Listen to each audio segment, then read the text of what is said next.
Well, a very good morning to all of you and energetic welcome back. So why energetic? आज क्या खास है? आज कुछ खास तो वैसे नहीं है, लेकिन I think I'm sure you as students खास करके must be having a little bit of a gleeful time on Fridays.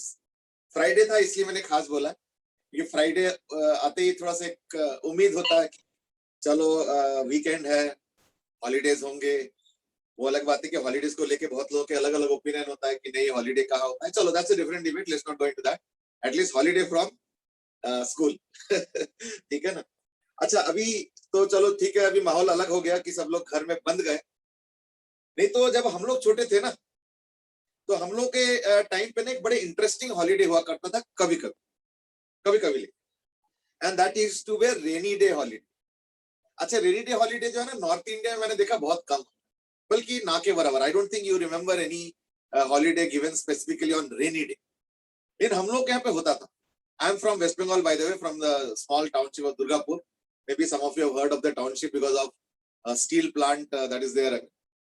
तो I mean I don't know how many have been to the eastern part of the country. I mean अगर कभी जाओगे तो ही पता चलेगा जो मैं कह रहा हूँ। कई बार बारिश ऐसे स्केल पे होता था ना, I mean like you will be flooded like with rain, और उस बारिश में मतलब कुछ नहीं कर सकते। You are like almost helpless, tied to a place, either home or office or whatever। मतलब अगर कोई ऑफिस में अटक गया ना तो घर जाना मुश्किल है। इतना ज्यादा जबरदस्त बारिश है, कोई गाड़ी नहीं चला सकते हो, इतना हैवी रेनफॉल। और वो भी कोई ऐसे 10-15 मिनट के नहीं, पता चला पूरे 7 घंटे के लिए रेनफॉल, ऐसी जबरदस्त रेनफॉल। तो ऐसे केसेस में चलो ऑफिस में तो बड़े लोग हैं and all those things like aged and all, school में तो छोटे बच्चे भी हैं। तो इसलिए क्या होता था, स्कूल में जैसे ही माहौल देखते थे ना कि बहुत ज्यादा वो है बारिश वाला, तो they used to declare something called as a rainy day holiday. अच्छा कई बार तो ऐसे भी होता था कि क्योंकि मैं साइकिल से जाता था तो हम लोग थोड़ा सा जल्दी पहुंच जाते थे।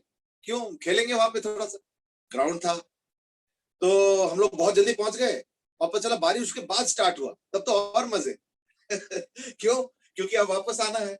अब स्कूल में तो हॉलीडे डिक्लेयर हो गया। तो ऐसे केस में जैसे बादल वादल होता था ना, तो हम लोग साथ में पॉलिथीन वगैरह ले जाते थे, so that we can wrap the bag at least, ये किताब भी ना भीग जाए। तो हम लोग बैग को रैप कर देते थे, उसके कैरियर में डाल देते थे साइकिल के, और फिर साइकिल चला के आते थे बारिश के अंदर और फिर कई बार बारिश में पडल्स भी होते थे, तो हम लोग जानबूझ के पडल्स पे जो है साइकिल लेके गिर पड़ते थे। तो those used to be the like childhood enjoyable days which we used to call as so called rainy day holiday। तो आई डोंट थिंक कि तुम लोगों के नसीब में कोई रेनी डे हॉलीडे मिला होगा, बट एटलीस्ट वीकेंड का जो हॉलीडे है Saturday Sunday, even if not rainy day holiday but at least let's call it as a holiday and enjoy it with that spirit. ठीक है, चलो anyway, good morning messages from Priyank, Aarav, Anubhav has asked about the marks. फिर आप तो मिल जाना चाहिए क्योंकि ये सब अपलोड हो चुका है होगा शायद। मैंने मतलब सबका मिल गया, जिनको नहीं मिल रहा था ना बीच में, वो सब सर्च हो गया। तो like I think I should guess कि बाय टुडे मिल जाना चाहिए सबको। जिनको भी अभी तक मार्क्स नहीं मिले तो माय गेस इज कि आज मिल जाएंगे, ठीक है ना। सौरभ सेज की meeting after such a long time of 12 hours. 12 hours is long time, अच्छा I never knew that. Dhruv also good morning. Aditya नमस्ते। सर आप मेरे आदित्य नमस्ते, जो पीडीएफ आपको भेजा था, नहीं पीडीएफ को करेक्शन थोड़ी करना था, पीडीएफ को मिलाना था। क्योंकि कई बार क्या होता है ना, हजारों पीडीएफ आ गए जो कि अननोन हो जाता है कई बार। अब एक एक को क्लिक करने देखना मुश्किल है, तो हम क्या करते हैं, पीडीएफ रखते हैं और उसको स्क्रॉल करते रहते हैं, तो जो नियर बाय मिलता जुलता पता चल जाता ना। तो दैट्स हाउ वी सर्च है। तो खैर मिल गया। तो लाइक एज आई सेड कि पूरे बैच का हो चुका है correction and uploading and all. I hope कि आज जो है शाम तक सबको मिल जाना चाहिए। फिर भी अगर कुछ प्रॉब्लम होता है तो just maybe contact Ravichuk sir because he is the contact person. हमें प्रियंक सेड कि कल वीक, हाँ कुछ बोल रहे थे बेटे? हाँ सर मेरे मार्क्स आएंगे, मैंने आपको व्हाट्सएप पे भेजा था। नहीं सबको मार्क्स तो वहीं से मिलेगा, गूगल क्लासरूम से ही मिलेगा, ये सबके लिए है, ठीक है ना। Okay, so Aditya good morning. Saurabh says के 2 दिन की छुट्टी मिलेंगे। कृतिका सेज कि I am also from that side. Kritika where are you from, which place? है Akshay, I lived in Dehradun for 4 years, वहां भी रेनी डेज के हॉलीडे होते थे। हाँ, सो इट सीम्स कि नॉर्थ में भी कुछ जगह है जहाँ पे रेनी डे हॉलीडे मिलता था। Okay, Anubhav asked कि highest कितने मिले हैं NM1 and M2 मिला के. Just give me a few days to see the final elements. तो maybe Monday, Tuesday तक पूछ लेना, ठीक है ना? यथार्थ एसिड की हाईएस्ट और लोएस्ट भी बता देना. सिर्फ हाईएस्ट बताऊंगा, लोएस्ट नहीं. ओके, कृतिका से कौन नगर. अच्छा, चलो ठीक है. और हमारा वीकेंड वीकडे से मुश्किल होता है. ओ हो. चलो ऑलरेडी काउंटिंग स्टार्ट होने लगा है कि weekend versus weekday. I mean चलो खैर ये सब कंपैरिजन चलते रहेंगे. Let's not get stuck up in that. Let's start the discussion. Okay, Priyank से इसके फरीदाबाद में तो शायद पिछले 10 साल में एक बार मिले होंगे रेनी डे हॉलीडे. वो भी मुश्किल से ही मिले होंगे. My guess. ठीक है ना. चलो एनीवे, तो लेट्स स्टार्ट. देखो हमने जो है स्टेयर केस वाले क्वेश्चंस काफी डिटेल में किए थे और प्रोजेक्टाइल के अलग अलग टाइप के क्वेश्चंस किए थे. आज फिर से क्वेश्चन करेंगे और क्वेश्चन कुछ इस तरीके का है कि लेट अस से एक प्रोजेक्टाइल को मैंने थ्रो किया है 50 मीटर पर सेकंड से 53 डिग्री पे, और लेट अस से ये जो डिस्टेंस है ये है सपोज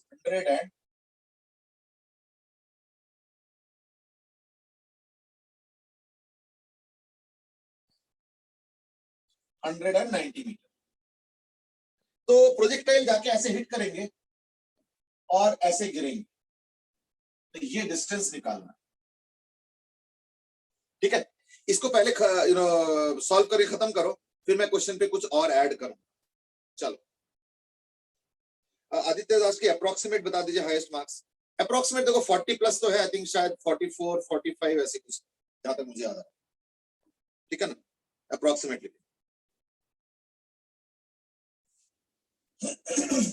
ठीक है, क्वेश्चन इज कि वॉल को हिट करके जो गिरेंगे तो कितना दूर गिरेंगे. That is the question. चलो go ahead. That's the first question to start the day. Sir velocity का लॉस होगा वॉल पे टकराने के बाद. नहीं, इलास्टिक है या नहीं. हाँ, wall is a perfect wall. मैं उस पे आऊंगा. वो जो तुम सवाल पूछ रहे हो ना, उस पे मैं आऊंगा. That's an important question. I mean you will have to take that up. Sir उसके बिना कैसे बता सकते हैं फिर ये. नहीं, बोल दिया ना परफेक्ट वॉल. अब बताया जा सकता. परफेक्ट वॉल में कोई दिक्कत नहीं.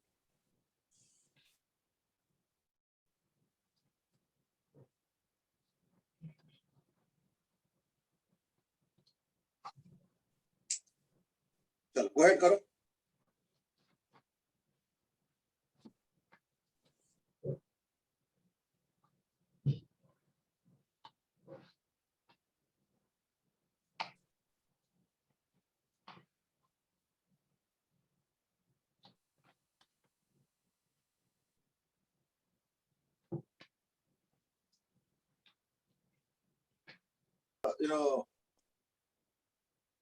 Some kind of a discussion हमें that would help. ठीक है ना. देखो, what we are going to do in this particular question is something like this. Wall है ही नहीं, मान लो वॉल है ही नहीं. चलो अच्छी बात है. अगर वॉल नहीं है तो इन दैट केस वो प्रोजेक्टाइल यहाँ पे गिरेंगे. आई थिंक दैट्स ओके. तो जरा सोचो, अगर ये परफेक्ट वॉल है तो वो क्या करेगा.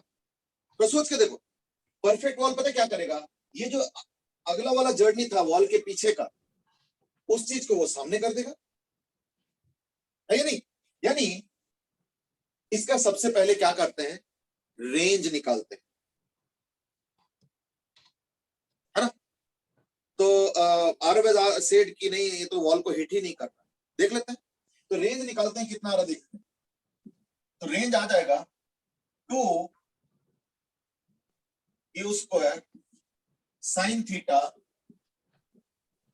cos theta by g. तो 5 5 से 25 से 2 और 10 ऐसे हो गया. तो 5 2 से 10 2 से 20 4 से 80 3 से 240, यानी 240 मीटर का रेंज आ गया. ठीक है. तो ये 240 मीटर ऐसे चला गया होता. थोड़ा लॉजिकली सोचो, 240 मीटर ऐसे चला गया होता. ओके, कुछ आंसर्स आने लगे हैं. I think one answer has come and that is from Aryan, and that is 120. Ethar says 50 meter from the wall. Aryan 120, Priyank 140, चलो कोई बात, अलग अलग आंसर्स आ रहे, कोई बात नहीं, डजंट मैटर। देखो जो मेन चीज है, अच्छा Aarav has also given a different answer and that is 120। चलो ठीक है, अब देखो सुनो, पॉइंट इज दैट यहां से लेके यहां तक कितना जाएंगे 240, उसमें से तो ये 190 हो गया, तो बचा हुआ कितना डिस्टेंस है 50। तो यानी ये क्या करेंगे 50 मीटर आगे जाना था, यानी वॉल को, अगर वॉल नहीं होता तो यहां से 50 मीटर और आगे जाता, क्यों? क्योंकि 240 मीटर का रेंज है, तो ये तो ऑलरेडी 190 है, तो 50 मीटर और आगे जाने वाले थे। लेकिन ये वॉल क्या करेगा, ये वॉल इसको 50 मीटर पीछे कर देंगे, है ना? तो therefore it will actually bounce back what 50 metre, तो ये हो गया 50 मीटर, ये इसका असली फीचर है, ठीक है? तो यानी 190 और 50 पीछे आ गया, क्यों भाई? 50 आगे जाने वाला था, वॉल उसको धक्का मार के वापस कर देगा, यानी कितना हो गया 50 मीटर वापस आ, यानी पॉइंट कितना दूर गिरेंगे? अगर मान लो यहां से यहां तक का डिस्टेंस चाहिए तो कितना होगा 190 माइनस 50, है ना? यानी आंसर हो गया D is equal to 190 minus 50, यानी 140 मीटर। चलो ठीक है, अब आंसर आने लगे हैं। मुकुंद, ध्रुव, आरव, सौरभ, आदित्य, अब बहुत लोग, प्रियंक, अब लोगों के आंसर्स करेक्ट होने लगे। Hedart, I think, has also given the right answer, but in a different way, and that is कि 50 मीटर from the wall। यहां तक हो गया क्वेश्चन, चलो डन। अब नेक्स्ट पार्ट सुनो, नेक्स्ट पार्ट है इसी में सपोज आई से, थोड़ा ध्यान से सुनना क्वेश्चन को, सपोज आई से कि ये इस वॉल में E is equal to half, से ये क्या चीज आ गया नया, E is equal to half.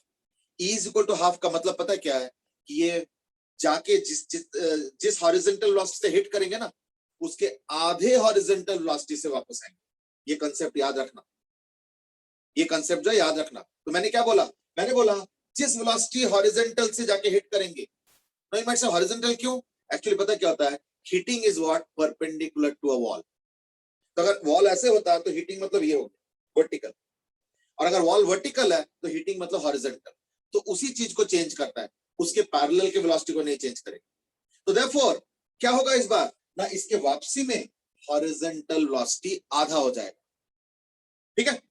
तो बता सकते हो कि अगर E is equal to half होगा, यानी आधे वेलोसिटी से अगर वापस आता है, इन दैट केस E का वैल्यू नया क्या आएगा?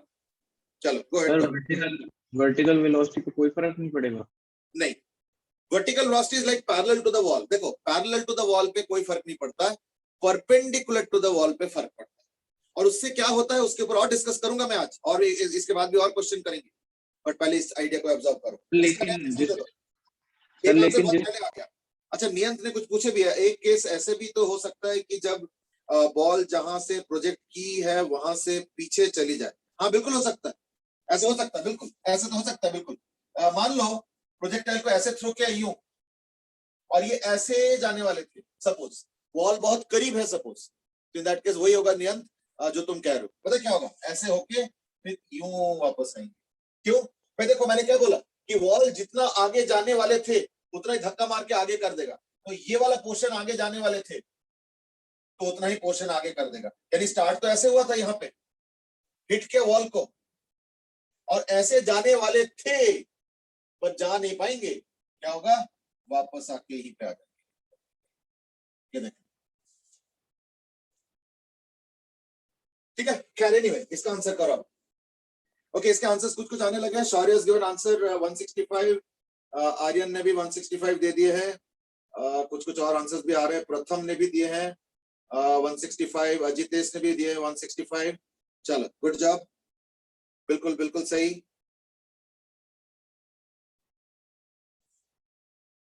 ठीक है, मुकुंद ने भी दिए 165, ओके प्रियंक वन सब लोग दे रहे 165, आदित्य ने भी दिए 165। चलो ठीक है, good job, 165 is the correct answer, बिल्कुल 165 इज द करेक्ट आंसर। ठीक है, तो कैसे मैं देखो इस बार फर्क क्या पड़ रहा है ना, इस बार देखो 50 मीटर आगे जाने वाले थे, ये 50 मीटर आगे जाने वाले थे, लेकिन E is equal to half का मतलब क्या हुआ कि वो आधे वेलोसिटी से वापस आएंगे। समझे ना? तो आधे वेलोसिटी से अगर वापस आएंगे यानी क्या होगा, ये 50 नहीं जाएगा, ये 25 वापस आएंगे, आधा, यानी this will return back by 25 metres.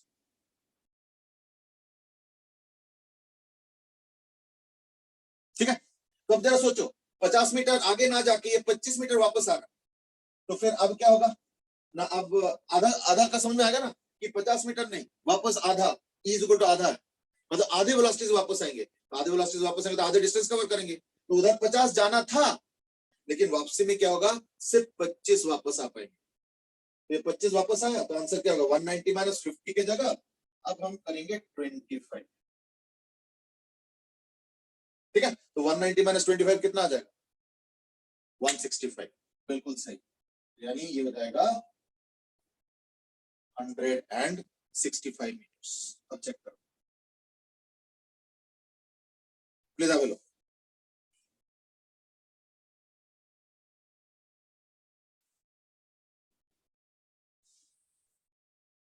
ठीक है, अहमदास की 25 कैसे हो गया ना, देखो जितना आगे जाने वाले थे तो वो वेलोसिटी कंटिन्यू कर रहा था ना हॉरिजॉन्टल, इस वजह से आगे जाने वाले थे 50, अगर ये वॉल नहीं होता तो यहां से और 50 मीटर आगे जाने वाले थे उसके हॉरिजॉन्टल वेलोसिटी के चक्कर में, लेकिन वॉल ने क्या किया, हॉरिजॉन्टल वेलोसिटी को आधा कर दिया।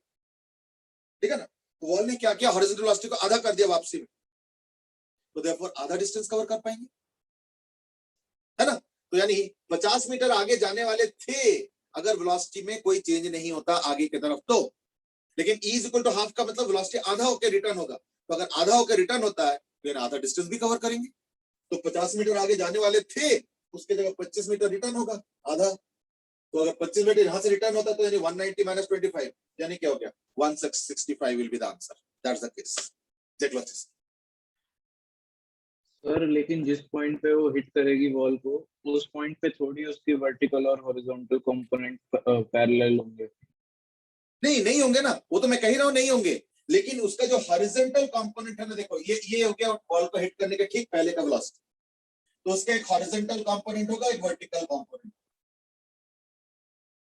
हॉरिजॉन्टल कंपोनेंट आधा होके वापस आएगा, देखो ये वेलोसिटी वॉल के हिट, 2 ही होगा तो फिर √2h/g वाले फॉर्मूला से निकल सकते हैं, उससे भी रूट को लेकर, देखो मेरे कहने का मतलब है कि वर्टिकल में कोई इंपैक्ट नहीं हुआ, कोई चेंज नहीं हुआ, वर्टिकल का तो एज इट इज है, लेकिन हॉरिजॉन्टल का वेलोसिटी देखो इतना था, ये आधा होके आ रहा है, यानी क्या होगा, जितना उसको आगे जाना था वो आधा डिस्टेंस वापस आएंगे, इसलिए 50 के जगह देखो 25 कर दिया, तो सर यानी अगर 190 में से 25 को माइनस करो, यानी यहां से यहां तक का जो डिस्टेंस डी है जहां पे लैंड किया वो कितना हो गया 165 मीटर। देख लो अच्छे से, हाँ कोई कुछ पूछ रहे थे, सर अगर इंक्लाइंड होता तो दोनों पे फर्क पड़ता। इंक्लाइन पे अगला क्वेश्चन आएगा, अभी 2 क्वेश्चन मुझे और कराना है, इंक्लाइन पे भी कराना है और एक चीज और भी है वो मैं बताऊंगा बाद में, ठीक है, तो पहले इसको देख लो अच्छे से, मैं इसमें और थोड़ी प्रैक्टिस दे रहा हूं। सपोज ई का वैल्यू, इसका मैं वैल्यू चेंज कर रहा हूं, ठीक है, इसको मैं कर देता हूं 30-70, नहीं पर रेंज तो उतना ही आ जाएगा, ठीक है ना, क्योंकि कॉम्प्लीमेंट्री एंगल है, तो इसको कर देता हूं मैं 75 मीटर और 53 डिग्री,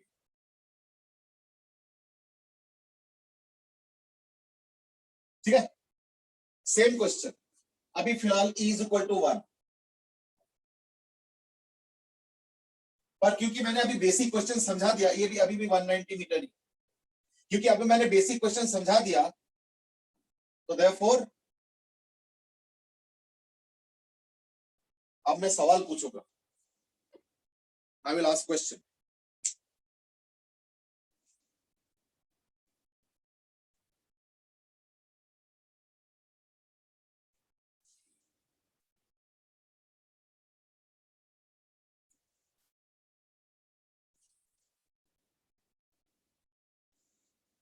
चलो ठीक है, सबसे पहले एक काम करो, फटाफट रेंज का वैल्यू बताओ जरा, कोई एक जना सॉल्व करके,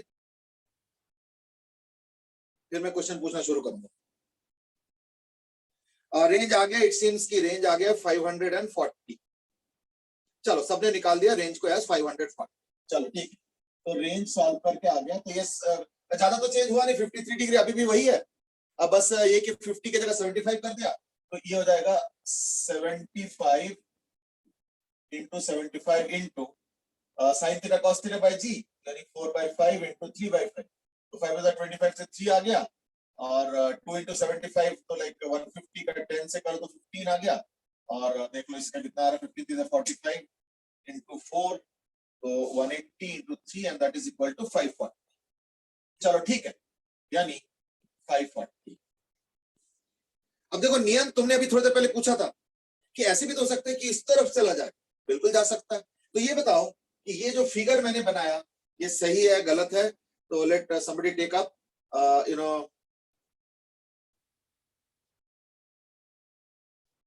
रूहानी बेटे, ये फिगर जो मैंने बताया इसमें क्या एरर है? रूहानी को या इस फिगर में क्या एरर है? इस फिगर में क्या गलत है? बोलो बोलो,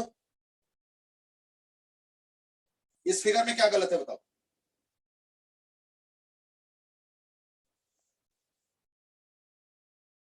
yes, can you tell me बेटे?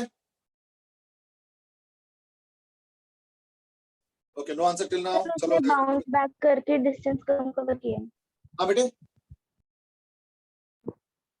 सर बाउंस बैक करके डिस्टेंस कम कवर किया है.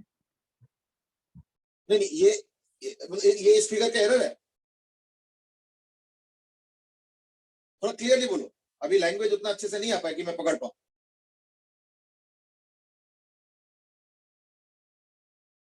ओके सुनो, या चलो मैं अभी बोलना नहीं चाह रहा हूं. अच्छा Aditya Bhatia, what is the mistake in this figure? Sir 190 metre के बाद गिरेगा ऑब्जेक्ट. ओके, दैट मींस क्या ना, इस बार ये गलत हो गया फिगर. ये इस बार ऐसे होगा, पता है फिगर? ये 190 होगा,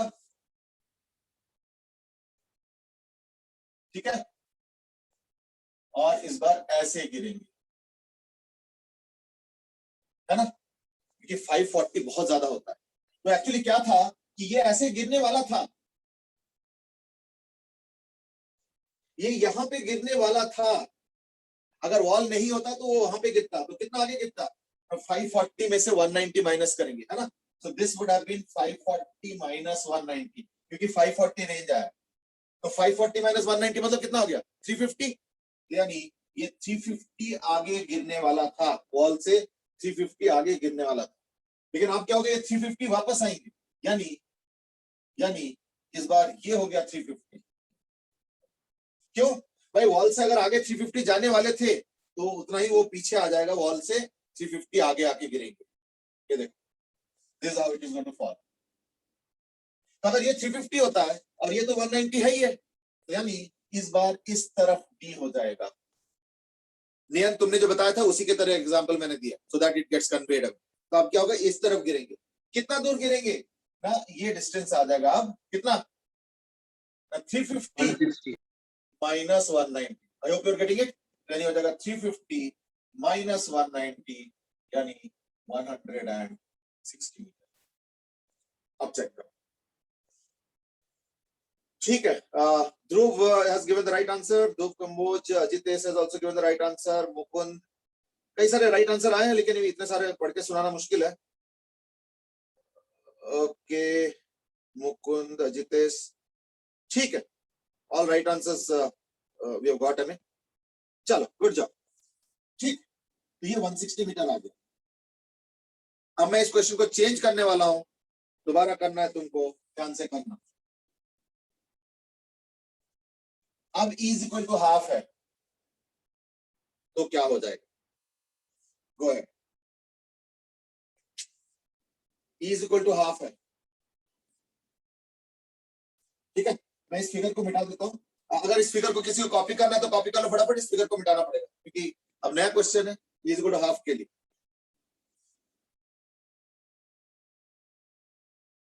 अगर E is equal to half होगा तो D कितना होगा? ओके, कुछ आंसर्स आने लगे हैं. Quick answers, good.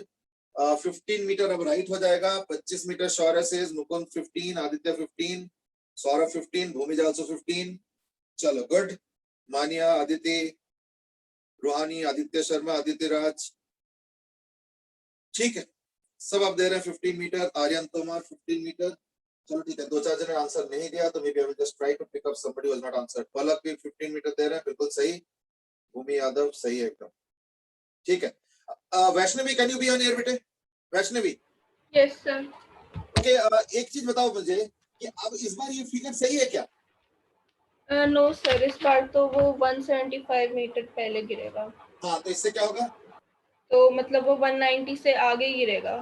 So that's the first change, very good. यानी क्या हो रहा है, इस बार फिर फिगर गलत हो गया, फिर फिगर चेंज करना पड़ेगा। यानी इस बार ऐसे होके ऐसे आएंगे कहीं, और ये आंसर कितना हो गया? ये आ गया 175 मीटर। क्यों भाई? 350 आगे जाने वाले थे और ई हाफ है, यानी आधा वापस आएंगे, है ना? यानी 175 वापस आएंगे, ये वाला। तो यानी क्या डिफरेंस हो गया फिर? ये तो 190 है, ये 175, तो ये डिफरेंस, यानी इस बार क्या होगा? डी हो जाएगा 190 minus 175, and that is equal to 15 meters. ठीक, Ajitesh, Adgasha, others have also now started giving answers. Very good. ठीक है, हार्दिक, बहुत लोगों ने आंसर करेक्ट दे दिया। चलो, अब तो आई थिंक मोटा मोटा इस कंसेप्ट के साथ आई थिंक मजबूती हो गया होगा। ओके, अब मैं एक काम करूंगा, अब मैं क्वेश्चन को थोड़ा चेंज कर रहा हूँ, ठीक है? तो इसको रीथिंक करो कि कैसे अप्रोच करना है, ठीक है? अब मैं क्वेश्चन चेंज कर रहा हूँ। अभी भी देख लो, किसी को कुछ पूछना तो नहीं है E is equal to half और E is equal to 1 वाले केस में? देखो, जब तक पूछोगे नहीं ना, तो तब तक, अब क्योंकि बहुत सारे करेक्ट आंसर्स आ गए, तो माय प्रिजम्पशन इज कि आप थोड़ा थोड़ा समझने लगे, तो हम तो आगे बढ़ जाएंगे। पर अगर कोई छोटा मोटा सवाल है तो जरूर पूछो। And I have already told you that I am not going to take the name, कि कहीं किसी को लगा कि अरे मैं सवाल पूछूंगा तो पता नहीं क्या सोचेंगे। Don't worry, never worry on that. Okay, एक क्वेश्चन आया हुआ है, चलो एक काम करते, इसको सॉल्व भी कर लेते। बोलते एक काम करो सर, आप जो है ना इसको E is equal to 3/4 के लिए सॉल्व करो, ठीक है? तो मैं एक काम करता हूँ, इसको ना 3/4 नहीं करते, उसमें थोड़ा कैलकुलेशन ज्यादा हो जाए। तो तुम तो E का वैल्यू चेंज ही करना चाह रहे हो ना, तो मैं एक काम करता हूँ, E का वैल्यू 1/5 कर देता हूँ। उससे क्या होगा ना, तुमने जो 3/4 बोला ना, उसमें थोड़ा कैलकुलेशन ज्यादा होगा। E is equal to 1/5 करो, कैलकुलेशन कम हो जाएगा। चलो good, carry on with the question. फिर से D निकालो। So the question has been given by one of your friends and you are answering your friend's question, not my question. बस मेरा rule इतना ही था कि your friend was asking about 3/4, मैंने उसको चेंज करके 1/5 कर फॉर कैलकुलेशन। चलो, आई थिंक फटाफट आंसर आ रहा है। हाँ बेटे, कोई कुछ कह रहे थे? Sir yes sir, E is equal to 1/5 का मतलब क्या है कि मतलब उसकी स्पीड 1/5 हो जाएगी या 4/5 हो जाएगी? ना 1/5 हो जाएगा। इसका मतलब क्या है कि उसका जो भी हॉरिजॉन्टल स्पीड आया था हिट करने के पहले, वो 1/5 होके वापस जाएगा। अब क्लियर है? Okay sir, yes sir. ठीक है, अब गो हेड करो। अब सबका आंसर देखो 120 आ रहा है,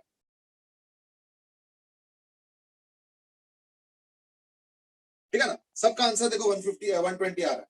चलो, अब मैं पढ़ के क्या सुनाऊं, कम से कम 15 से ऊपर आंसर आ चुका है, ऑलमोस्ट 20 आंसर आ गए अब। That is 120 metre. How is it so? Maybe some of you can take it. Aiza, your answer is 120. Can you explain your 120? Aiza, quickly.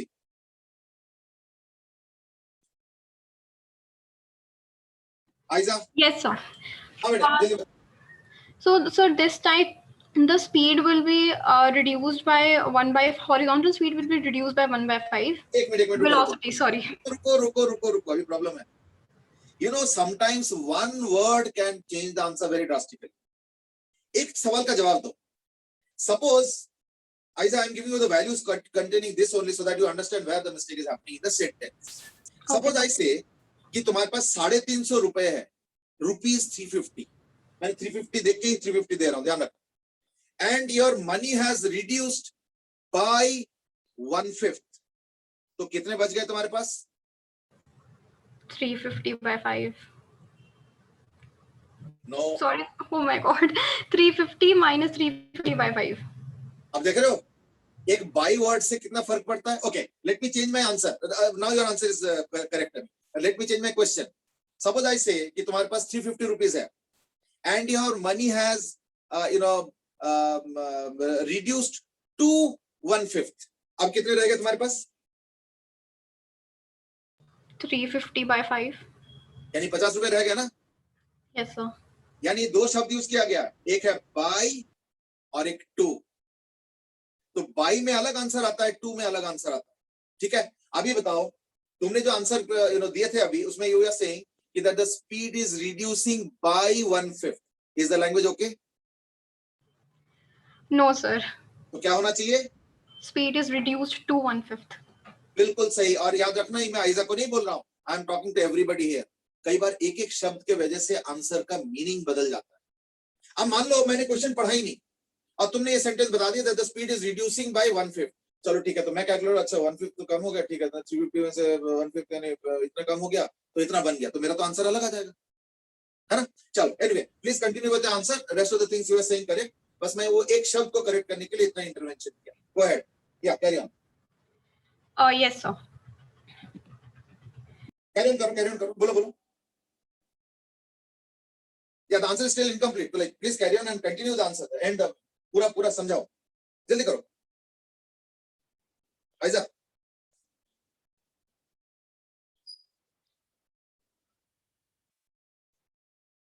Oh, I was waiting या तो तुम confuse हो गए, समझ में नहीं आया कि तुमको ही पूछा जा रहा है। अनुभव बेटे, can you explain why 120?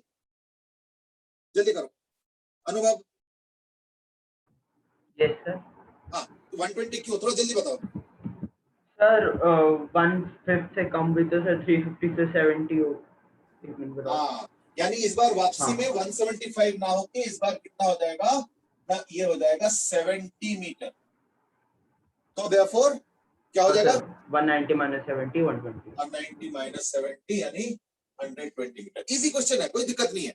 So therefore now we know how to handle E for any value, does not mean कि वो अच्छा सा वैल्यू होना चाहिए हाफ, ऐसे कुछ नहीं, ठीक है। चलो ठीक है, that's a good job. Let me now change my question, similar one in a different context.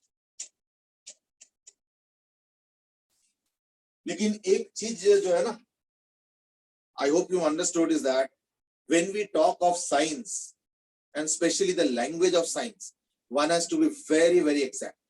ठीक है ना, you must have realized that. चलो, I think it's a good lesson to learn sometimes. अगला क्वेश्चन सुनो, ये u theta speed है,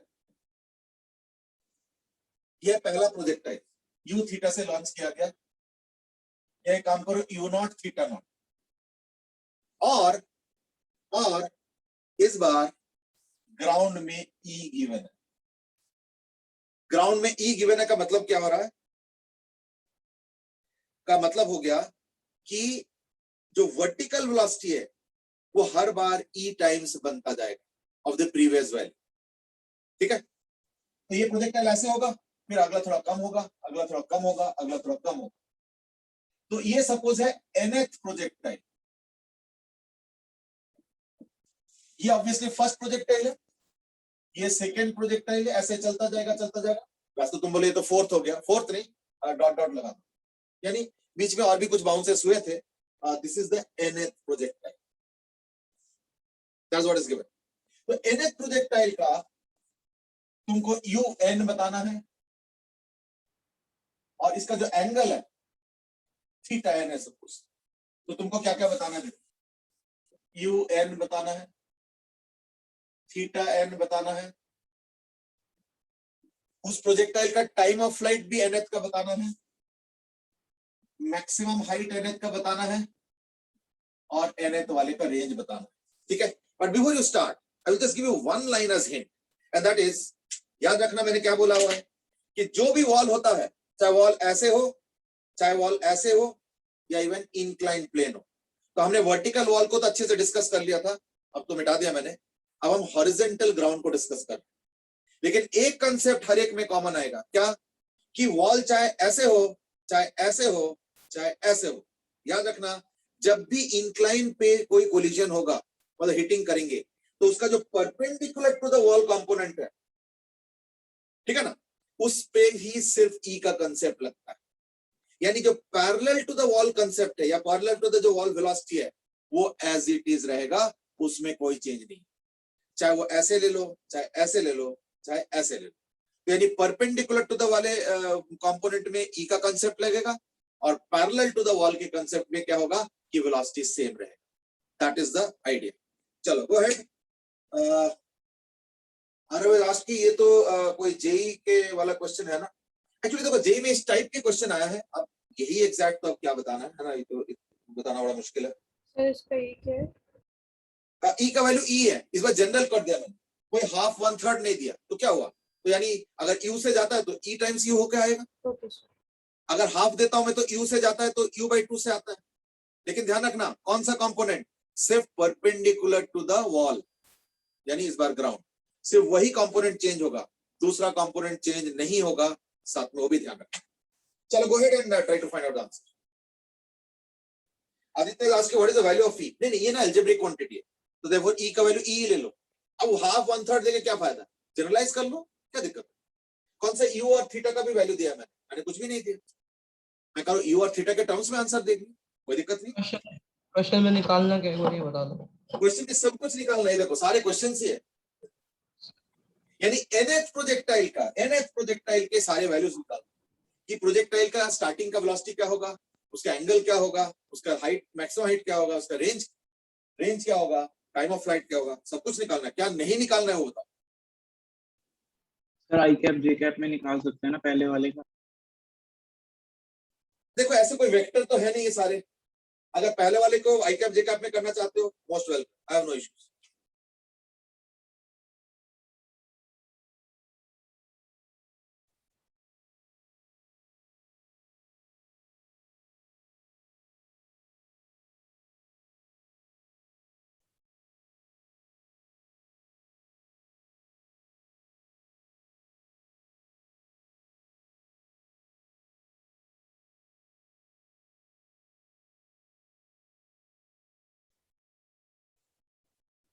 कुछ कुछ आंसर्स आने लगे हैं, आर्यन आरव थोड़े आंसर्स दे रहे हैं, आदित्य भाटिया ने भी कुछ कुछ आंसर्स दिए हैं, मैं थोड़ा सा वेट कर लेता हूँ। प्रोजेक्टाइल का ये वाला कंपोनेंट और ये वाला कंपोनेंट बताओ, ये वाला कंपोनेंट क्या होगा, u cos theta। चलो u cos theta means u naught cos theta not, है ना, Yes। वो वैल्यूज के हिसाब से। और ये वाला बताओ, ये वाला कंपोनेंट बताओ पलक। u cos theta by e, u sin theta by e। u sin theta by e या into e, into e। Into e, चलो गुड, यानी e into u naught sin theta not, ये सेकेंड वाले का है। Third वाले में horizontal में कोई चेंज तो आएगा नहीं, u naught cos theta naught, और ये वर्टिकल वाला क्या हो जाएगा, अगर ये e था तो ये कितना हो जाएगा पलक, e by 2। e by 2, क्यों, हाफ हो जाएगा। हाफ तो पता ही नहीं है ना, हाफ मैंने वैल्यू तो दिया नहीं है, तो ये वाला वैल्यू कितना हो जाएगा, ये मैं थर्ड प्रोजेक्टाइल की बात कर रहा हूं। यस पलक, एनी आइडिया, थोड़ा सा ट्राई करो एक बार और। e by 3। आई थिंक तुम्हारा आवाज कट गया, एक बार दोबारा ट्राई करो। 3 by 3। ना ना ना, अब सुनो ध्यान से सुनो, अब कंसेप्ट को और अच्छे से ऑब्जर्व करो। देखो मैंने क्या बताया, मैंने बताया कि जितना वेलोसिटी से आके वो हिट करेंगे उसके साथ e मल्टीप्लाई करके वेलोसिटी वापस आएगी, ठीक है। तो देखो अगर ये projectile e u naught sin theta not से स्टार्ट किया, तो जब ये आके लैंड करेंगे इसका वर्टिकल वेलोसिटी क्या होगा, यही वाला होगा, यानी e into you not sin theta not, e into you not sin theta not, तो वापसी में क्या हो जाएंगे, e square u naught sin। अब पकड़ में आ रहा है ना, यानी ये हो जाएगा e square into you not sin theta not. अब बताओ पहले प्रोजेक्टाइल में था u naught sin theta naught और ये था u naught cos theta not, second projectile में e इंटू ये था और ये तो एज इट इज, थर्ड वाले में e स्क्वायर। पता है मैं ये 2-3 पे क्यों जा रहा हूं, क्योंकि मैं इसके ट्रेंड से nth वाले पे कूदना चाहता हूं, ठीक है ना। तो इसके ट्रेंड से कैसे पता चलेगा मुझे ना, देखो अगर सेकेंड वाले में e टू द पावर 1 होता है, थर्ड वाले में अगर e टू द पावर 2 होता है, तो ऑब्वियसली nth वाले में क्या हो जाएगा फिर e to the power n-1।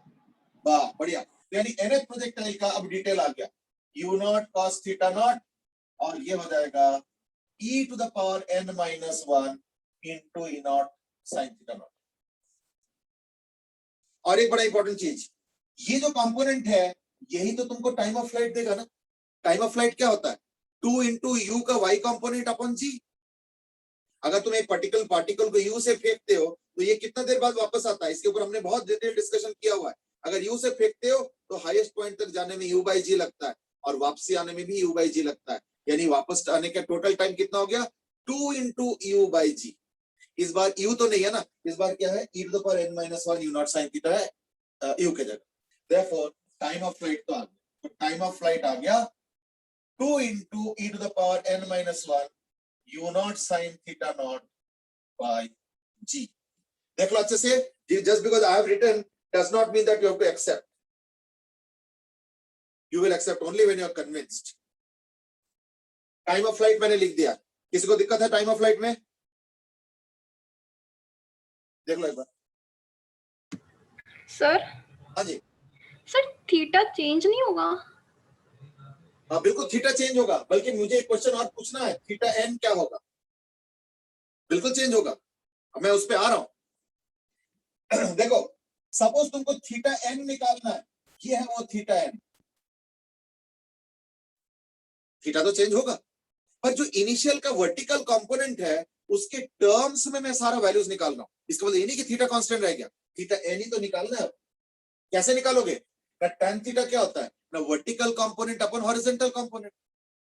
तो वर्टिकल कंपोनेंट क्या ये है और हॉरिजॉन्टल कंपोनेंट क्या ये है।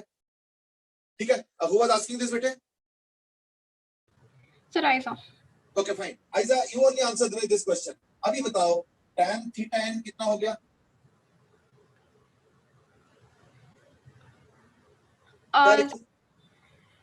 Sir what is the perpendicular here? पढ़ा नहीं जा रहा है? e to the power n minus 1 u naught sin theta naught। e to the power n minus 1 u naught sin theta naught upon u naught cos theta naught। u naught तो खत्म, sin theta naught by cos theta naught का the tan theta naught, यानी tan theta naught e to the power n minus 1 tan theta naught। ये क्या है? ये tan theta n आया, तो theta n कितना आ गया फिर? theta n आ गया tan inverse of e to the power n minus 1 tan theta। tan theta मतलब theta naught, पहले वाले के हिसाब से बता रहा हूँ। चलो ठीक ओके, हमें जैसे मर्जी लिखो, कोई दिक्कत नहीं है। ये हो गया nth प्रोजेक्टाइल का एंगल। जस्ट बिकॉज कि आंसर थीटा नॉट के टर्म्स में आ रहा है, इसका मतलब ये नहीं कि थीटा सेम रहेगी, थीटा अलग है। देखो ये e to the power n से मल्टीप्लाइड है, sorry e to the power n minus 1 से tan थीटा नॉट, तब जाके उसका थीटा n आया tan इनवर्स कर। तो दो क्वेश्चन का आंसर आ गया, थीटा n भी आ गया और tn भी आ गया। un क्या है? ये un है ना? तो may be somebody can help me। Aditya Sharma, can you be on here? Aditya Sharma, Yes, sir. okay, can you tell me the value of un? कैसे निकालोगे? Sir, ux square plus uy square of the nth projectile. बिल्कुल, बहुत बढ़िया। तो यानी इस बार क्या करोगे? u नॉट cos थीटा का थीटा नॉट का होल स्क्वायर प्लस ये वाला होल स्क्वायर। Yes, sir. बिल्कुल, यानी un आ गया।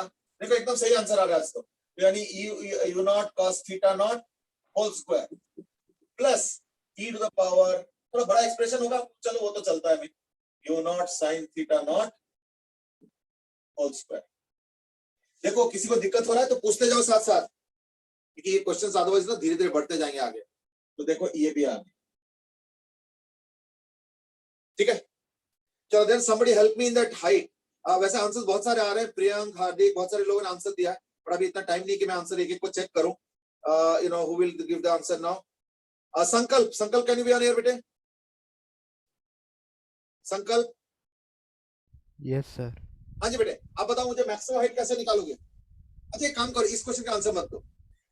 अगर मान लो मैं एक पत्थर को यू स्पीड से फेंकता हूँ वर्टिकली, अगर मैं यू स्पीड से फेंकता हूँ तो इन दैट केस उसका मैक्सिमम हाइट कितना होता है? सर रूट ऑफ सर, ना ना ना ना, दोबारा सोचो। v square equal to u square plus 2a इस फार्मूला से फटाफट निकालो। यू से फेंका है और तुमको हाइट बताना है, कितना हाइट तक जाएंगे? Sir v square minus u square upon 2 है। अब v तो 0 होता है ना? Yes sir, minus u square upon 2 है। माइनस मत बोलो, नीचे थोड़ी जा रहे हो, ऊपर जाएगा ना। यू स्क्वायर बाई 2a है ना? इस केस में a मतलब g हो गया, हाँ सर। यानी अगर u से फेंकोगे तो मैक्सिमम हाइट कितना जाता है, u स्क्वायर बाई 2g। तो इस बार u के जगह क्या पुट करोगे? सर ये हाँ? सर ये cos थीटा n वाला, cos थीटा वाला या sin नहीं थीटा सर वाला? sin थीटा वाला। बस, तो यानी क्या होगा, उससे मैक्सिमम हाइट आ जाएगा। देखो चीजों को फास्ट अप्रोच करना जरूरी है। तो अगर मुझे मैक्सिमम हाइट निकालना है nth प्रोजेक्टाइल का, तो क्या करेंगे, हमें पता है कि अगर वर्टिकली u फेंको तो दैट केस मैक्सिमम हाइट कितना जाता है, u square by 2g।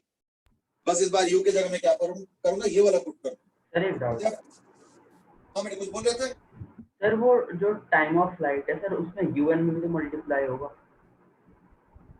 tn में सर वो? हाँ मैं आ रहा हूँ, इसका स्क्वायर बाय 2g। हाँ कौन बोल रहे थे बेटे? अनुभव। हाँ बोलो बोलो बेटे, तुम्हारा क्वेश्चन क्या है? Sir time of flight 2u sin theta by g होता है सर, u तो मल्टीप्लाई नहीं किया, sin थीटा मल्टीप्लाई करा। नहीं u नॉट भी था, ये देखो सर बट वो तो उसके साथ ही है ना, en power -1 into u not. तो समझे नहीं, देखो सुनो सुनो सुनो, मैं समझ गया। देखो जब भी u से फेंकोगे तो ये वापस आ जाएगा 2u बाई g से, पर मैंने nth प्रोजेक्टाइल में u से नहीं फेंका, मैंने किस वेलोसिटी से फेंका है, ऊपर की तरफ, e to the power n-1 u naught sin theta not से फेंका। nth प्रोजेक्टाइल की बात कर रहा हूं। तो देखो nth प्रोजेक्टाइल का टाइम ऑफ फ्लाइट क्या होगा ना, 2u बाई g, लेकिन u की जगह क्या पुट करेंगे, ये वाला। तो देखो वही पुट किया इधर, आ गया सर, समझ आ गया। समझ आ गया? ओके है? Yes sir. चलो ठीक है। रेंज के लिए somebody else, रेंज के लिए somebody, I think the last one, range, Nikunj, Nikunj range, जल्दी, निकुंज कुमार थोड़ा सा जल्दी।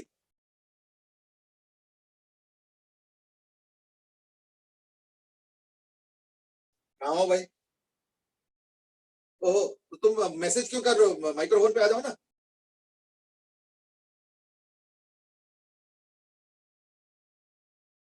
क्या हुआ, कुछ गड़बड़ है? अच्छा चलो फिर एक काम करो निकुंज, तुम तब तक ना मैसेज करके मुझे बता दो रेंज, क्योंकि एक ही बचा है, ये भी हो चुका है। रेंज का फॉर्मूला बता दो मुझे nth प्रोजेक्टाइल का, तब तक मैं किसी और से पूछता हूँ। प्रथम शर्मा। Yes sir. हाँ बेटे, रेंज का वैल्यू कैसे निकाला जाता है? u naught cos theta not into tn। चलो बहुत बढ़िया, यानी horizontal velocity into time of flight, बिल्कुल एकदम परफेक्ट। तो टाइम ऑफ फ्लाइट आ चुका है और हॉरिजॉन्टल वेलोसिटी तो बदल नहीं रहा है। हॉरिजॉन्टल वेलोसिटी कितना है? u naught cos theta not. बस, यानी क्या करेंगे, ये जो टाइम ऑफ फ्लाइट आ चुका है, ये वाला इसके साथ सिर्फ u naught cos theta naught multiply करना। I think that's it. तो रेंज का लिखने का जगह तो है नहीं, बट चलो मैं यहीं पे लिख देता हूँ। तो रेंज आएगा इक्वल टू ये वाला time of flight 2 into e to the power n-1 u naught sin theta not by g into horizontal velocity, यानी u naught cos theta not. देख लो अच्छे से।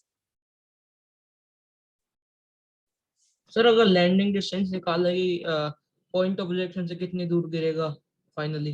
वो वही, अच्छा वो फाइनली, वो तो फिर हाँ। समेशन करना पड़ेगा, समेशन। तो समेशन तो फिर इनफाइनाइट जीपी का समेशन होगा, यस सर। है ना? तो वो तो निकाला जा सकता है। उसका जनरल फॉर्मूला क्या है, a upon 1 minus r, r is the common ratio. तो कॉमन रेशियो या तो e होगा या तो e स्क्वायर होगा, वो देख लेना अपने आप। और a हो गया पहले वाले का रेंज या जो भी है, अपॉन 1 माइनस r। अब r जो है या तो e होगा या तो e स्क्वायर होगा, वो अपने आप देखिए। tn multiplied by u naught cos theta naught is what Kritika has said. Nikunj तुमने लेकिन आंसर नहीं दिया बेटे, सिर्फ यस सर बोल के छोड़ दिए। हाँ ऐसे मत करो। देखो गलत आंसर से पहली बात तो घबराए मत, मैं सबको बोल रहा हूँ।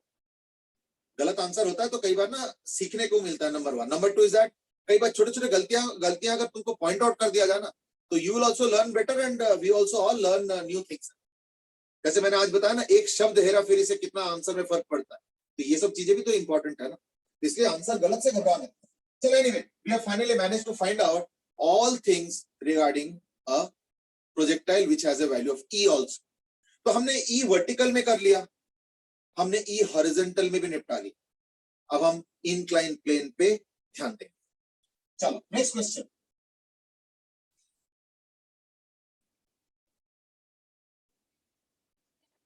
इंक्लाइन प्लेन में सबको जनरलाइज होगा।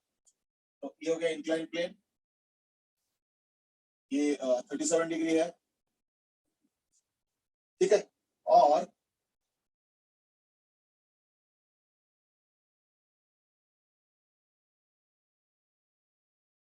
सपोज मैंने इसको 80 मीटर से गिराया, अभी कोई ईवी नहीं है, E1 है ना, इलास्टिक, कोई दिक्कत नहीं।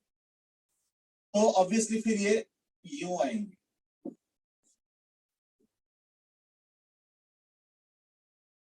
फाइंड आउट द रेंज, यही क्वेश्चन मार्क। इलास्टिक है कोलिजन। हाँ, अभी मैंने कुछ ई तो दिया नहीं ना, ई कुछ नहीं दिया इसका मतलब इलास्टिक। फिर अगला क्वेश्चन ऑब्वियसली ई कुछ ना कुछ दूंगा मैं, तो पहले एक तो करो, फिर find out the range for this projectile. एक हिंट मैं पहले देना चाहूंगा, एक हिंट, और वो है कि इस बार एक्सिस यहां पे ले लो और ऐसे ले लो, ये, और ये जब हिट करेंगे ना इसको, ये जो वेलोसिटी है ये तो वर्टिकल है, तो उसके अलोंग द प्लेन और perpendicular to the plane component का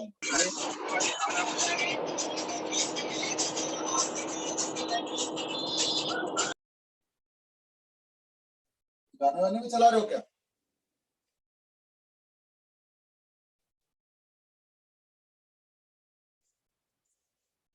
लगता है क्लास के साथ साथ कुछ झंकार बीट्स भी चाहिए। Okay, question from Saurabh is की repeat the question. Question is that ये रेंज बताना है कि अब इस पार्टिकल को यहां से गिराया 80 मीटर है, तो यहाँ पे गिरेंगे और फिर ऐसे करके यहाँ पे फिर से लैंड करेंगे, तो वो जो डिस्टेंस है वो रेंज है। तो उसके लिए मैंने एक हिंट तो पहले ही दे दिया, is that you take a axis like this, ये एक्स एक्सिस हो गया, ये वाई एक्सिस हो गया, और उसके अलोंग एक्सेलरेशन वगैरह का कंपोनेंट भी करोगे और वेलोसिटी है उसका भी कंपोनेंट्स, तो इसके बाद सॉल्व होगा। चलो गो अहेड।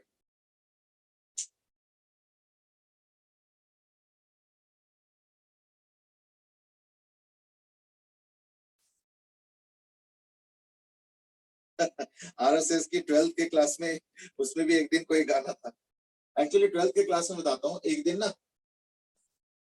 एक दिन कब है, 7-8 दिन पहले एक कंबाइंड क्लास हुआ, और उसमें दूसरे बैचेस के थे, अब पता तो था नहीं कौन किया, किसी को जानते भी नहीं है, तो किसी ने गाना चला दिया। तो अब ये सब क्या करें, खराब आती है ना, हाँ ठीक है, अब इसमें क्या डांटना डपटना, ठीक है, ना ही करो तो अच्छा है, क्लास का थोड़ा डेकोरम मेंटेन करो, अच्छा लगता है। अभी already got an answer and that is from प्रथम। अभी मैं आंसर रीड आउट नहीं कर रहा हूँ, अभी मैं आंसर रीड आउट नहीं कर रहा हूँ, ठीक है, लेट मी वेट। अच्छा बाय द वे, जी का वैल्यू 10 लेना है, ध्यान रखना, जी का वैल्यू 10, तो यानी इस बार याद रखना एक चीज और, जी का भी कंपोनेंट करना पड़ेगा, तो ये जो जी है ना 10, इसके भी कंपोनेंट इधर और इधर करने पड़ेंगे, ये जो जी है ना 10, इसके भी कंपोनेंट्स।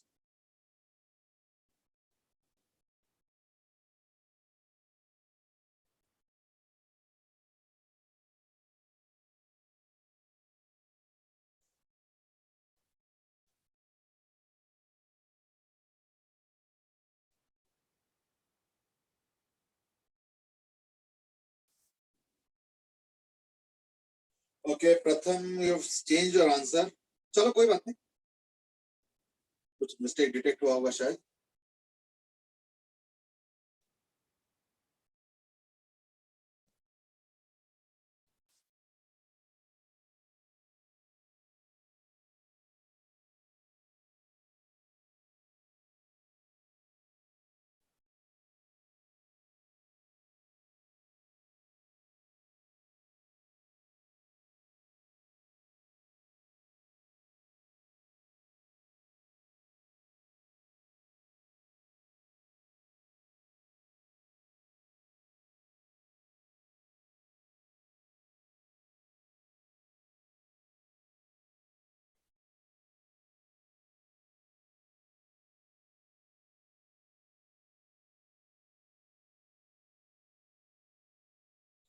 ओके प्रथम ने, तुमने जो आंसर दिया ना उसके बाद तुमने बदला है, और प्रियंक प्रथम के पहले वाले आंसर दे रहे, so that's some kind of a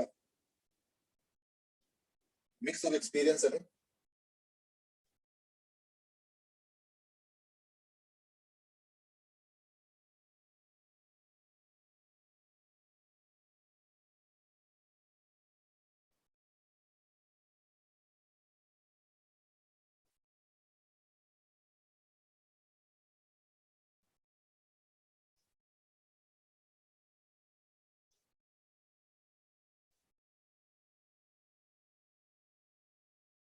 चलो लेट मी नाउ स्टार्ट, एक एक करके स्टेप करते हैं, है ना? सर एक पहली मेरा देख लो। ओके, आरव ने भी एक आंसर दिया, बट आरव आंसर अलग दिया है, प्रथम ने भी अब आंसर चेंज करके कुछ नया दिया। चलो कोई बात। देखो पहली बात तो ये हो गया एक्सेलरेशन ड्यू टू ग्रेविटी, ये 10 है और ये 37 है, तो ऑब्वियसली ये 53 है। फिर अगर ये 37 है तो ये 53 होगा, तो यानी ये हो जाएगा 10 cos 53, ये हो जाएगा 10 cos 53 x के अलोंग एक्सेलरेशन 10 cos 53 हो गया, ये एंगल 53 डिग्री ये वाला, और ये हो गया 10 sin 53, तो cos 53 3/5 होता है, तो यानी 6 हो गया, इज इक्वल टू 6, और ये हो जाएगा 10 sin 53 डिग्री यानी 8। यानी along the inclined plane एक एक्सेलरेशन 6 है और perpendicular to the inclined plane जो एक्सेलरेशन है वो है 8। ये हो गया पहला चीज। अब आ जाओ ये वाला, देखो ये अगर 37 होता है तो ये 53 होगा, तो ये भी 37 है, तो ये भी 37 है। अच्छा, अगर तुम एक हाइट h से गिराते हो ऑब्जेक्ट तो उसका वेलोसिटी क्या होता है, √2gh, याद है ना? यानी ये जो वेलोसिटी होगा वो होगा √2gh, यानी 40 मीटर पर सेकंड। देखो ये छोटी छोटी चीजें जितना याद रख सकते हो उतना ज्यादा अच्छा तुमको बेनिफिट मिलेगा। नहीं तो इसको तुम सॉल्व करोगे एक लाइन तो लाइक वो 10-20 सेकंड निकालोगे अलग से, तो टाइम बच जाएगा अगर तुमको फॉर्मूला याद है तो h हाइट से अगर गिराते हो इन दैट केस वेलोसिटी होता है √2gh, तो मैंने डायरेक्टली निकाल दिया, यानी 40 metre.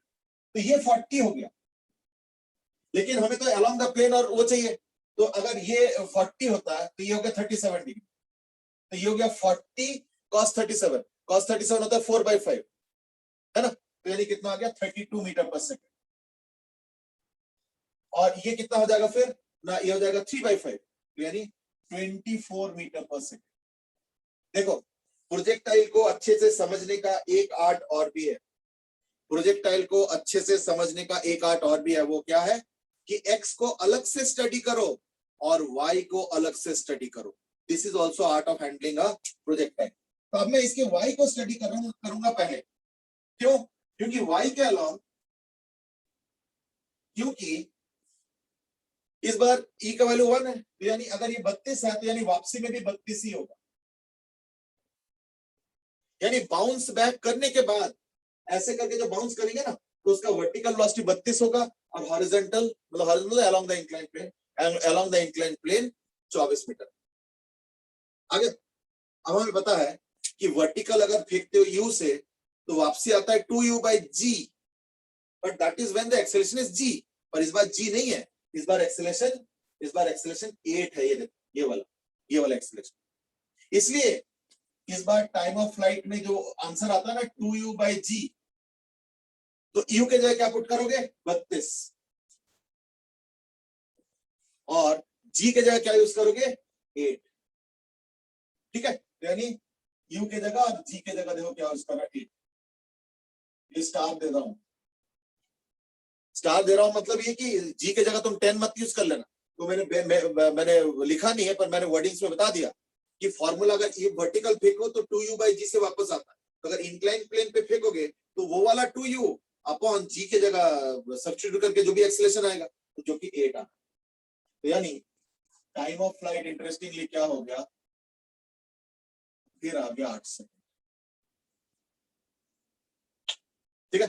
So time of flight again is 8 seconds, ठीक है?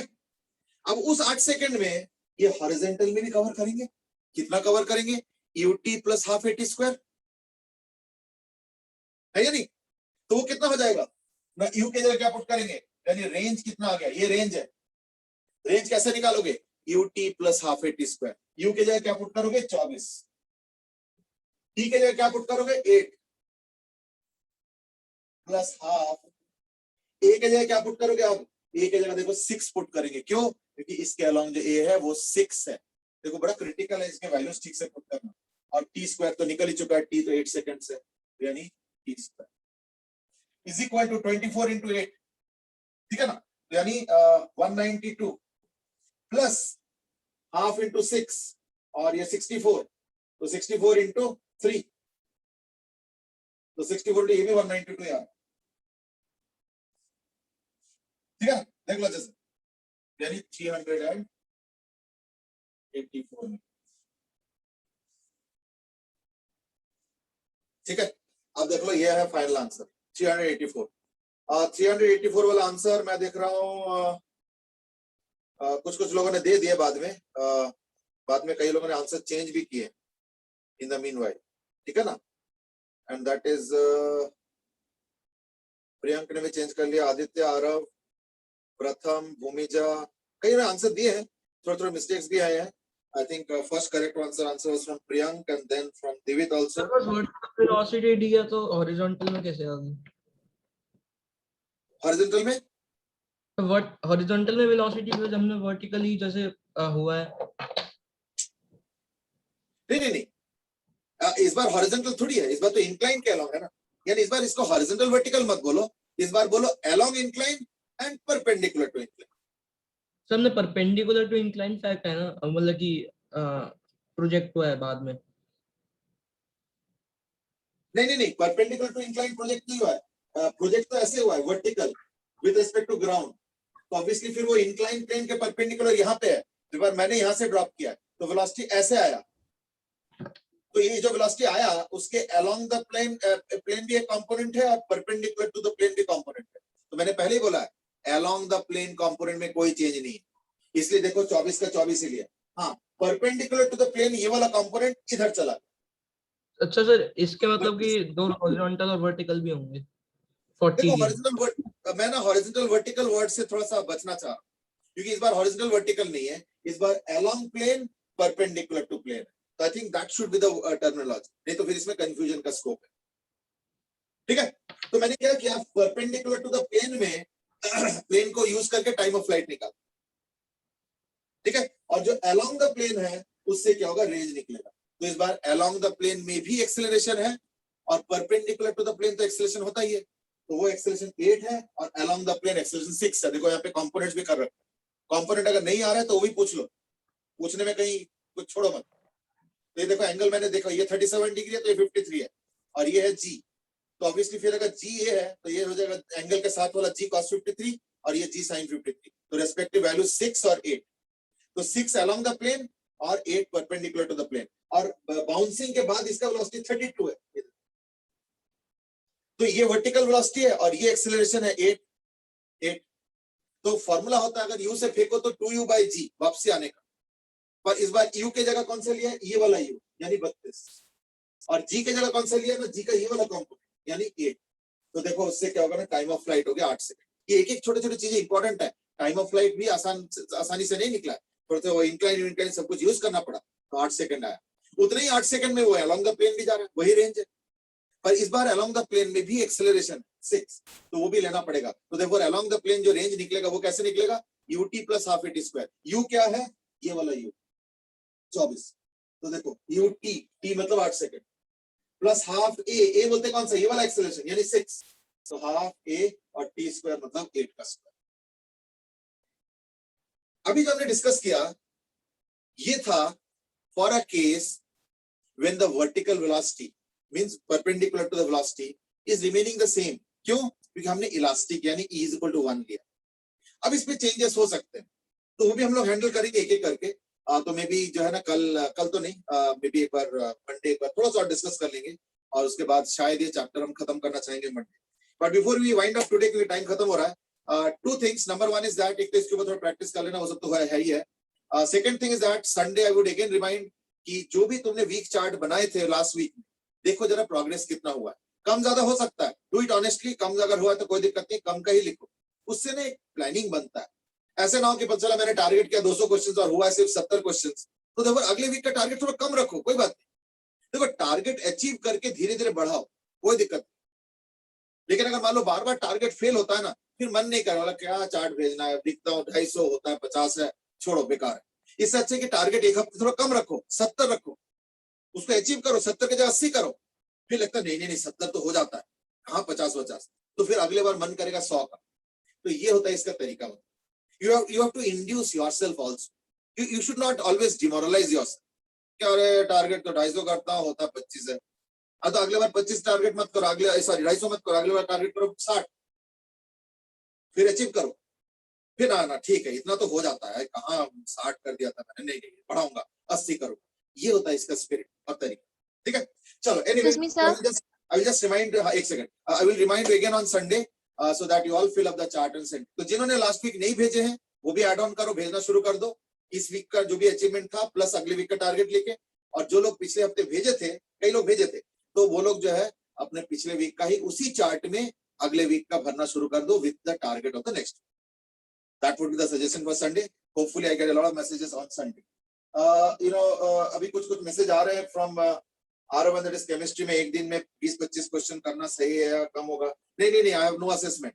It's your personal activity studies. सिर्फ वीकली प्लानर से मुझे मतलब है, मुझे डेली प्लानर से कोई मतलब नहीं है, क्योंकि डेली प्लानर बड़ा डेंजरस होता है, वो फॉलो हो नहीं पाता है तो बड़ा डिमोरलाइजेशन हो जाता है, जो कि मैं नहीं चाहता. Lastly, somebody was asking something. Yeah, quickly.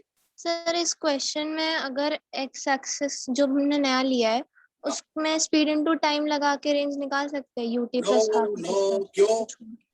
Normal axis में हम लोग ये क्यों कर पाते हैं? क्योंकि नॉर्मल एक्सिस हम लोग का ग्राउंड में होता था और ग्राउंड के अलोंग कोई एक्सेलरेशन नहीं होता, पर इस बार एक्सेलरेशन है क्योंकि इंक्लाइन है ना, तो जी वर्टिकल, तो उसका एक कंपोनेंट इंक्लाइन के अलोंग बनेगा, इसलिए स्पीड इनटू टाइम से नहीं कर पाओगे, UT plus half eighty square वाला टर्म भी चाहिए क्योंकि एक्सेलरेशन है ना. अगर ये एक्सेलरेशन तो एक्सेलरेशन एक्स एक्सिस वाला ही ले लेंगे ना. एक्स एक्सिस मतलब ये जो नया वाला कैलकुलेट किया 10 नहीं 6. हाँ वैसे वही वाला 6 के लिए देखो हाफ कंपोनेंट 6. अब ठीक है, ठीक है सर, थैंक यू. देख लो, अब कुछ और देख लो, ठीक है ना. चलो, I think that's where we end today. We'll carry on in the next class. Till then, enjoy yourself and have a nice weekend so that you are all like recharged for Monday session. Bye bye. Have a good day. Enjoy weekend. चलो, okay.